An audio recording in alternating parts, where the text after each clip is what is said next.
Sweet கார்னை அப்படியே boil பண்ணி கொடுத்தா சாப்பிட மாட்டாங்கன்னா இந்த மாதிரி ட்ரை பண்ணி பாருங்கள் உங்கள் வீட்டு குட்டீஸ்க்கு. கிறிஸ்பி அண்ட் டேஸ்டியான ஸ்வீட் கார்ன் ஃப்ரை எப்படி செய்யுதுன்னு பார்க்கலாம்.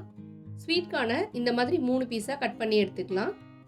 பெருசாக இருந்தால் 4 பீஸாக கூட எடுத்துக்கோங்க. இப்போ இதில் ஒரு லைன்லையும் இந்த மாதிரி டூத் ஸ்டிக்கை இன்சர்ட் பண்ணி தனித்தனியாக இந்த மாதிரி எடுத்துக்கலாம். ரெடி பண்ணி வச்சுருக்க பீசஸை சுடு தண்ணியில் ஒரு 10 நிமிஷம் பாயில் பண்ணி எடுத்துக்கலாம்.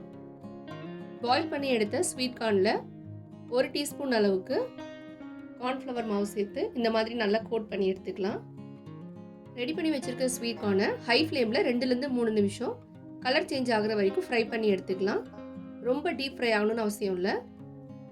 இப்போ ஃப்ரை பண்ணின பீசஸில் சாட் மசாலா, கொஞ்சமாக உப்பு, கொஞ்சமாக சில்லி ஃப்ளேக்ஸ், கொஞ்சமாக ஆரிகானோ சேர்த்து மிக்ஸ் பண்ணி எடுத்திங்கன்னா கிறிஸ்பி கார்ன் ஃப்ரை ரெடி. இது போல் ஸ்நாக் ரெசிபிலாம் பார்க்குறதுக்கு நம்ம சேனலை மறக்காமல் சப்ஸ்கிரைப் பண்ணிக்கோங்க.